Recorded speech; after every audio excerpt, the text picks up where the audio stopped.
Hello दोस्तों, नमस्कार। स्वागत है आपका अपने YouTube चैनल द आर्क पर। दोस्तों, हम लोग जो सीरीज कर रहे हैं राज्य व्यवस्था का क्वेश्चन आंसर का, उसी क्रम में आज कल हम लोगों ने 5 क्वेश्चन किया, उससे आगे आज चालू करते हैं। डेली हम लोग 5 क्वेश्चन करेंगे और उसका एक्सप्लेनेशन भी साथ में दिया जाएगा। तो आइए आगे कंटिन्यू करते हैं। किस अधिनियम के द्वारा ब्रिटिश संसद ने चाय और चीन के साथ व्यापार को छोड़कर ईस्ट इंडिया कंपनी के भारत के साथ व्यापारिक एकाधिकार को समाप्त कर दिया? तो इसको हम 1813 का चार्टर अधिनियम जहां पर बताए हैं, वहां पर इस चीज को बताए हैं कि 1813 में जो है ईस्ट इंडिया कंपनी के व्यापारिक एकाधिकार को समाप्त कर दिया गया।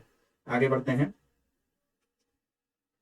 चार्टर एक्ट 1813 के संदर्भ में निम्नलिखित कथनों पर विचार कीजिए और बताना है कि इनमें से कौन सा सही है।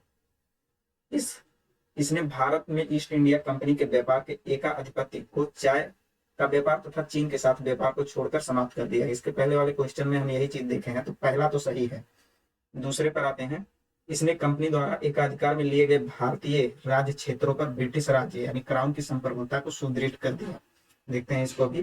भारत का राजस्व अब ब्रिटिश संसद के नियंत्रण में आ गया।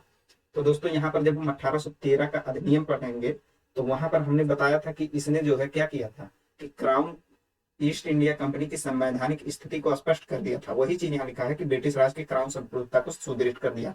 वहां पर बता दिया गया था कि कंपनी जो है क्राउन के अधिकार में ही काम करेगी, अंडर में काम करेगी।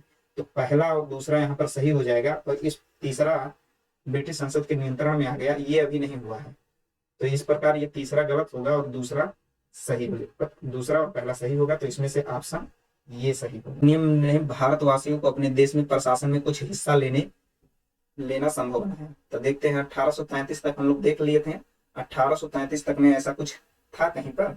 जब हम लोग 1833 का अधिनियम देखेंगे तो वहां पर एक चीज जो हम लोग देखे थे वो था कि भारत में रहने वाले किसी भी व्यक्ति को धर्म, जात, मूल वंश या जन्म के स्थान पर कंपनी में किसी भी प्रशासनिक कार्य की नियुक्ति के लिए उन्हें जो है अयोग्य नहीं ठहराया जाएगा।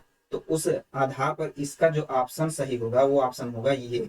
इसी के द्वारा पहली बार जो है हिस्सा लेना ये संभव बनाया भारतवासियों के लिए 1833 का अधिनियम। यहाँ पर दोस्तों 1853 को भी देख लेते हैं कि 1853 का एक्ट क्या है, क्योंकि 1835 तक हम लोग चर्चा कर चुके थे। अब 1853 में देखते हैं क्या क्या किया गया। तो देखिए, इसमें जो है जो मुख्य रूप से 4 कार्य किए गए उसको हम लोग देखते हैं। पहला कार्य जो इसमें किया गया वो था विधि सदस्य को पूर्ण सदस्य बना दिया गया। आप लोग कमेंट करके बताएंगे कि विधि सदस्य की नियुक्ति किस अधिनियम में हुई थी। दूसरा कार्य इसमें जो किया गया वो क्या था? कानून निर्माण में सहायता हेतु 6 नए सदस्यों की नियुक्ति की गई। तीसरा कार्य जो इसमें किया गया वो क्या था, उसको देखते हैं। तीसरा कार्य, बंगाल के लिए लेफ्टिनेंट गवर्नर की नियुक्ति की गई। चौथा कार्य इसमें क्या किया गया? नियुक्तियों का अधिकार डायरेक्टरों से छीन लिया गया और कैसे कर दिया गया? प्रतियोगी परीक्षा द्वारा।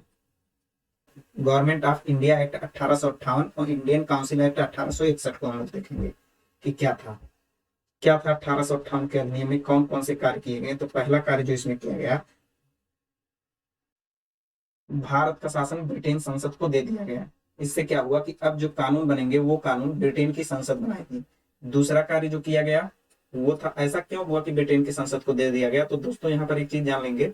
1858 से एक वर्ष पहले 1857 यानी 1857 में भारत में विद्रोह होता है, और उसी विद्रोह के हिसाब से जो चेंजिंग होता है वो चेंजिंग 1858 के अधिनियम में किया जाता है। यानी इस अधिनियम में जो बदलाव हो रहे हैं, कुछ बदलाव ऐसे होंगे जो भारत के पक्ष में रखा जाएगा, वो जो है इसी विद्रोह की वजह से होता है। तो इसको हम लोग ध्यान रखेंगे, हिस्ट्री में इस चीज को देखेंगे कि 1857 का विद्रोह क्या था। दूसरा कार्य क्या है? अब यहाँ से दूसरे कार्य को समझेंगे तो देखेंगे कि इस शासन को दे दिया गया। अब ब्रिटेन का शासन, ब्रिटेन का जो संसद है वो ब्रिटेन में है, तो वहां से तो सारी जानकारी मिलेगी नहीं। तो इसको चलाने के लिए एक नियुक्ति होती है जिसे कहा जाता है भारत सचिव। भारत सचिव की नियुक्ति हुई, और भारत सचिव की सहायता के लिए 15 सदस्यों की नियुक्ति होती है, और इनको कहा जाता है इंडियन काउंसिल यानी भारतीय परिषद। ये जो भारत सचिव है, ये भारत सचिव के हिसाब से यानी इसके कहने पर और ना कहने पर, जो ये कहेगा वही कार्य होगा।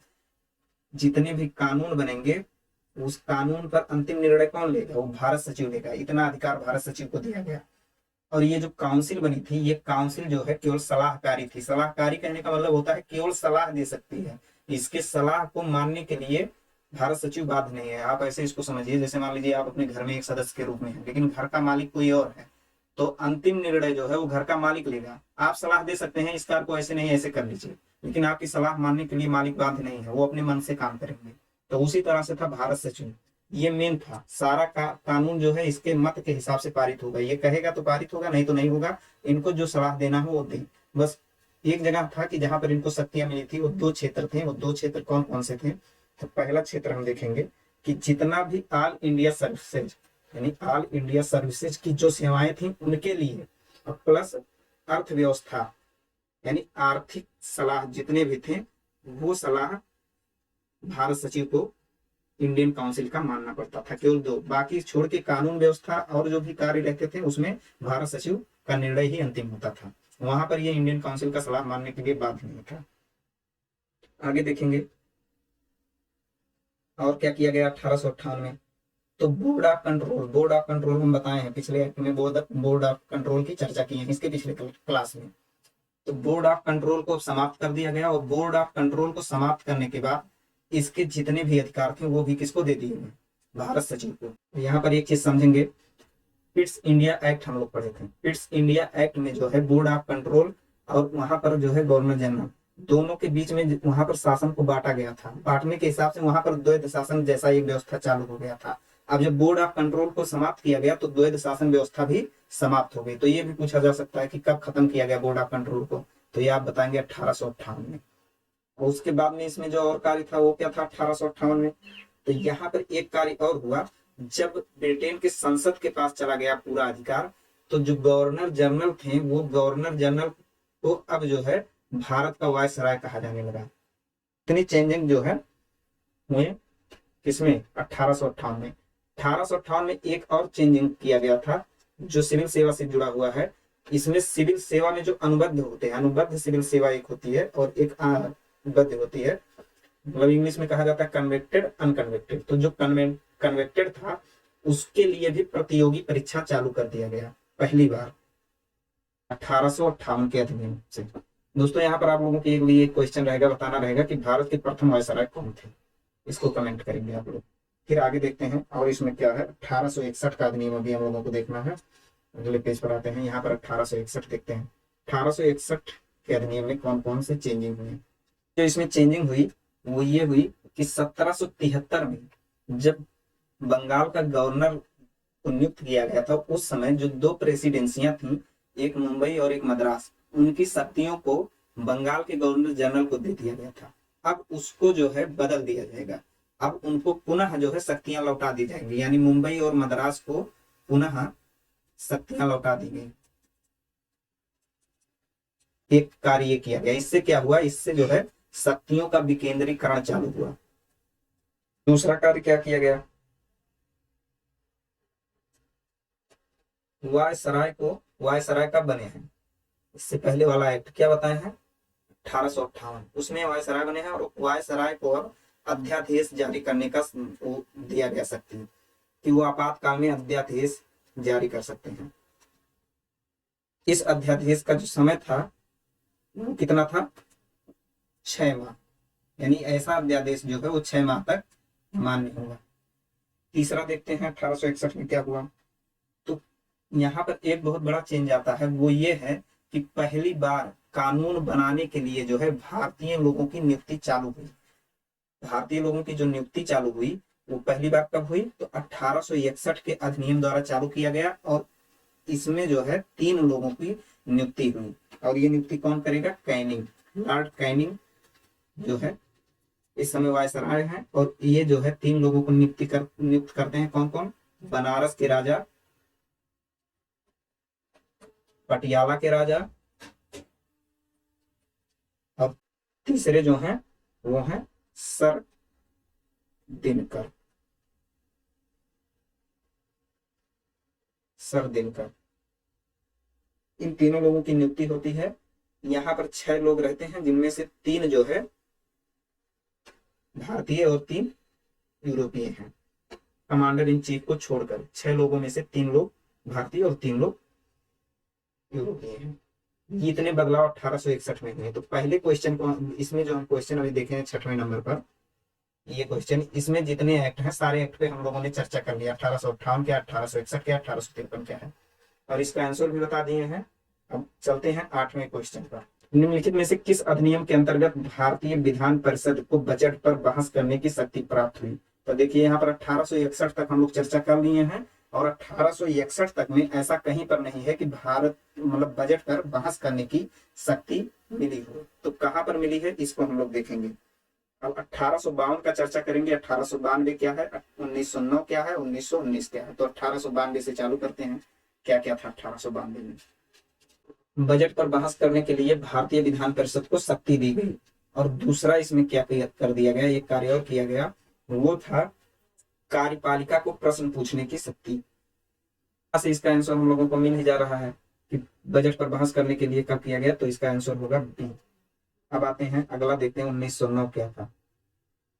1909 के एक्ट में जो सबसे बड़ा कार्य हुआ वो था मुसलमानों के लिए पृथक निर्वाचन। ये एक कार्य इसमें था, ये बार बार पूछा जाता है किस एक्ट के द्वारा दिया गया। तो क्या किया गया था इसमें, ऐसा कर दिया गया था कि जो मुस्लिम हैं वो उनका जो चुनाव होगा तो मुसलमान कैंडिडेट जो खड़ा होगा उसको केवल मुसलमान ही वोट देंगे, ऐसा इसमें किया गया था।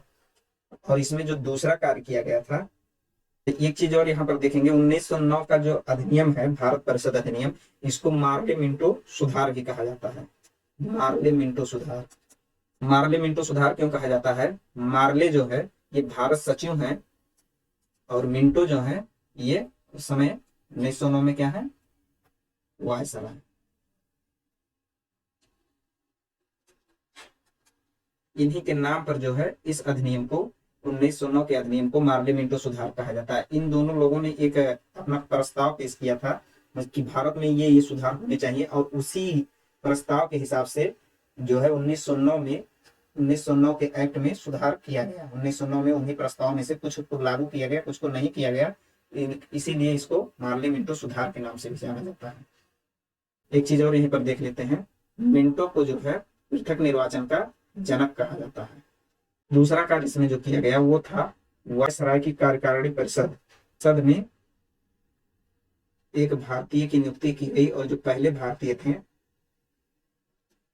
फर्स्ट भारतीय जो ये जिनकी नियुक्ति हुई वो कौन थे, सत्येंद्र सिन्हा।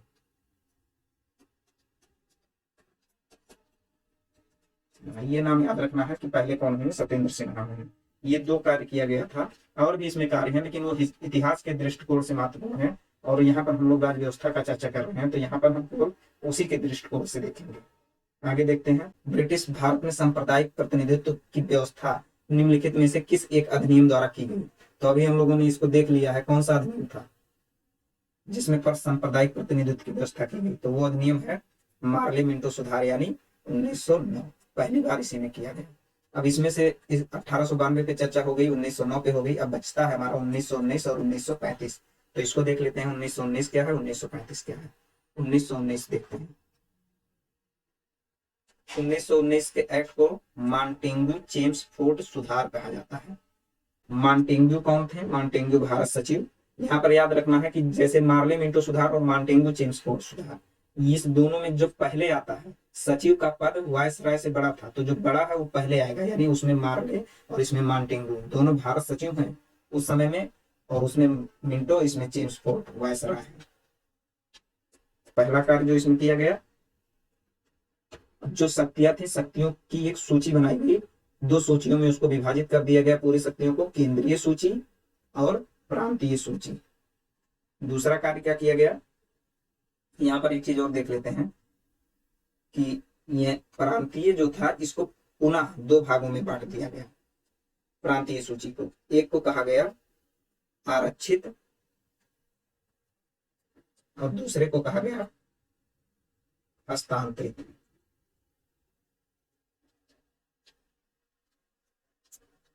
आरक्षित विषय और हस्तांतरित विषय, इसको पुनः दो भागों में बांट दिया गया, और इस प्रकार जो है यहाँ से क्या चालू होता है, प्रांतों में द्वैध शासन। तो ये पूछा जाता है प्रांतों में द्वैध शासन व्यवस्था कब लागू हुई, तो यहाँ से हम लोग देख लेंगे 1919 में प्रांतों में द्वैध शासन। दूसरा कार्य जो है पहली बार भारत में द्विसदनीय व्यवस्था चालू किया गया। ये दूसरा कार्य है। द्विसदनीय व्यवस्था कहने से क्या मतलब है, जैसे वर्तमान में लोकसभा और राज्यसभा है, कुछ इस प्रकार का पहली बार चालू किया गया। ठीक है, तीसरा कार्य पे आते हैं। तो यहाँ पर पृथक निर्वाचन को और बढ़ा दिया गया। कैसे बढ़ा दिया गया? पहले पृथक निर्वाचन किसके लिए था? सिर्फ मुसलमानों के लिए था। अब वही पृथक निर्वाचन जो है सिख, ईसाई, ईसाई यहाँ याद रखेंगे केवल भारतीय ईसाइयों के लिए। भारतीय ईसाइयों से कहने का मतलब है ऐसे ईसाई जो भारत में रह रहे थे, जो भारत के निवासी थे, उनके लिए। और तीसरा जो है यूरोपियों के लिए और आंग्ल भारतीयों के लिए। वायसराय की कार्यकारिणी परिषद में, कार्यकारिणी परिषद अभी हम लोग देखे हैं, वायसराय की कार्यकारिणी परिषद में अभी तक एक व्यक्ति को नियुक्त किया जाने लगा था, और पहले जो हुए थे वो सत्येंद्र सिन्हा थे। अब यहाँ पर क्या कर दिया गया कि 3 व्यक्तियों के लिए अनिवार्य कर दिया गया। चौथा कार्य क्या किया गया? केंद्रीय बजट को और राज्यों के बजट को अलग अलग कर दिया गया। यानी यहाँ से जो है केंद्र का बजट अलग होगा और राज्य का बजट अलग होगा। और इसमें क्या कार्य किया गया? 1919 बहुत इंपॉर्टेंट है, इसको पूरे इसके जितने भी कार्य हैं सबको ध्यान रखेंगे हम लोग। 1926 में लोक सेवा आयोग का गठन किया गया। और क्या किया गया? लंदन में भारतीय उच्चायुक्त के कार्यालय का गठन किया गया। और जब इसका गठन किया गया तो इस उच्च आयुक्त को जो है सचिव से कुछ शक्तियां लेकर इसे दे दिया गया। इतना था 1919 में। अब 1935 देखते हैं कि 1935 में क्या है। 1935 में जो पहला कार्य है वो क्या है? 1919 में जो शक्तियों का बंटवारा किया गया था वो केवल 2 सूचियां बनाई गई थी, केंद्रीय और प्रांतीय। लेकिन अब वही सूचियां जो है शक्तियों की जो बंटवारा करने की जो सूची बनाई गई, उस सूची को 3 कर दिया गया। और इन 3 में केंद्रीय और प्रांतीय तो थी ही, केंद्रीय प्लस प्रांतीय, लेकिन एक और जोड़ दिया गया, और जो जोड़ा गया उसे कहा गया समवर्ती सूची। समवर्ती सूची से मतलब है ऐसी सूची जिसपे राज्य और केंद्र दोनों कानून बना सकती है। दूसरा कार्य इसमें किया गया कि जो द्वैत शासन व्यवस्था लागू किया गया था प्रांतों में, उसको अब समाप्त कर दिया गया। यानी प्रांतों में द्वैत शासन व्यवस्था को समाप्त कर दिया गया और केंद्र में इसको लगा दिया गया। यानी द्वैत शासन व्यवस्था को अब केंद्र में लागू कर दिया गया। लेकिन दोस्तों ये कभी लागू नहीं हुआ, ऐसा केवल नियम बना, लेकिन कभी ये हकीकत में जो है जमीनी स्तर पर नहीं आया। जो द्विसदनीय व्यवस्था अभी तक लागू था केंद्र में, तो केंद्र में है ही, और साथ में अब राज्यों में लागू कर दिया गया। यानी अब राज्य में विधान परिषद और विधानसभा। इसमें अगला कार्य पृथक निर्वाचन को यहाँ पर फिर से और बढ़ाया गया, और अब की बार जो बढ़ाया गया वो महिलाओं के लिए। ये पूछता है महिलाओं के लिए निर्वाचन, महिलाओं के निर्वाचन के लिए अलग से व्यवस्था किस अधिनियम में किया गया? तो 1935 का अधिनियम। दूसरा मजदूरों के लिए, दलित वर्ग के लिए, महिलाओं, मजदूरों और दलितों के लिए अलग से पृथक निर्वाचन का व्यवस्था किया गया। और इसमें एक कार्य किया गया, अभी तक जो संघ लोक सेवा आयोग था वो तो संघ लोक सेवा आयोग का गठन हो गया है, लेकिन यहाँ पर और लोक सेवा आयोग का गठन होगा 2 तरह से। वो राज्य लोक सेवा आयोग, संयुक्त लोक सेवा आयोग का गठन। संयुक्त लोक सेवा आयोग कब बनता है? जब 2 राज्यों के लिए एक ही लोक सेवा आयोग हो, तो उसे कहा जाता है संयुक्त लोक सेवा आयोग। केंद्र वाला तो है ही, यानी यहाँ पर 2 और लोक सेवा आयोग का गठन अलग से कर दिया गया राज्यों के लिए। और इसमें क्या किया गया है? तो अब यहाँ से जो और इम्पोर्टेंट 2 चीज है उसको देख लेते हैं। RBI, reserve bank of India का गठन किया गया। कब किया गया? तो 1835 के अधिनियम से किया गया, 1 अप्रैल 1935। 1937 में संघीय न्यायालय की स्थापना। दोस्तों इतने कार्य किए गए 1935 के अधिनियम से। तो 1935 तक के जितने अधिनियम हैं उनको हम लोग देख लिए। अब इसमें से हम लोग आंसर निकालेंगे। तो देखिए इसमें क्या दिया है, द्वारा भारत में संघीय न्यायालय की स्थापना की गई। तो अभी हम लोग देख रहे हैं किस अधिनियम से किया गया, 1935, जो इसमें है ही नहीं, तो इसका आंसर हो जाएगा डी। ठीक है दोस्तों, आज के लिए इतना ही। धन्यवाद। हमारी सीरीज पसंद आए तो हमारे चैनल को लाइक, शेयर और सब्सक्राइब कीजिए।